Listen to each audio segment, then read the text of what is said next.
I give up.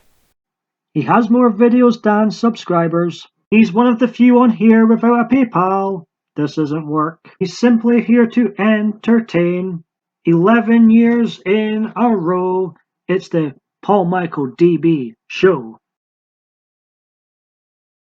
So that's me officially completed rewatching the original Warner Brothers produced Batman 4-part series. Batman, Batman Returns, Batman Forever, and today I watched Batman and Robin, the often panned movie, the one a majority of people often have on the bottom of their Batman ranking lists. And I was one of those. It was always at the bottom, and then Justice League came out and went up by default because to me Justice League was way worse than Batman and Robin. This was my second in cinema film Batman film experience. I went to see it with my sister. I I remember coming out to cinema feeling that I enjoyed it better than Batman Forever. And then over the years I've been kind of embarrassed with the film and started to agree with the critics that this is one of the worst entries in the franchise, the one that lets the side down, and I, often had Batman Forever above it. I rewatched it today, folks. I got enjoyment out of this film. If you look at it with different lenses on and look at it as like a self-parody, you will have fun with this movie. In fact, I'd go as far as to say this had potential to be one of the better Batman movies.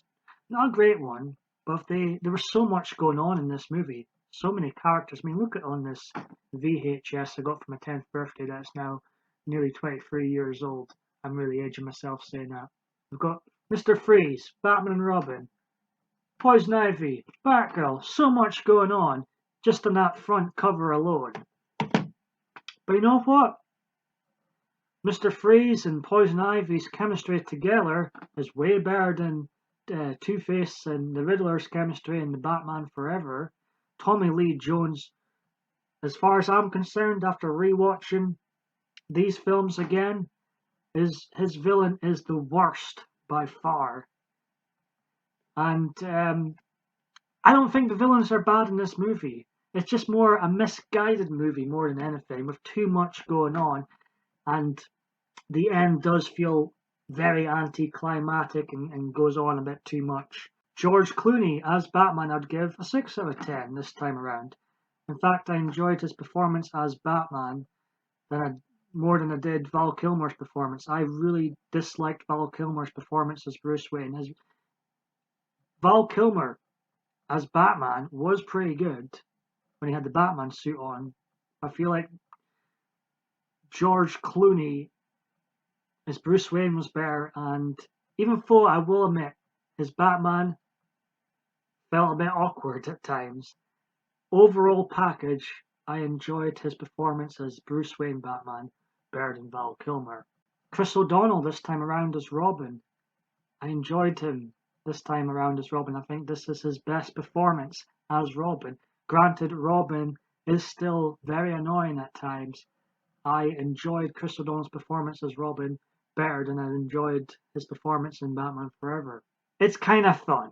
But the villain that steals the show in this movie, and is one, I'm going to say it now, Uma Thurman as Poison Ivy is one of the best comic book villains ever. She was incredible in this movie. Regardless what you think of the overall package of this movie, it has one of the best villains in it. And it's a fun cast. I mean, look at it cast. Arnold Schwarzenegger, George Clooney, Uma Thurman.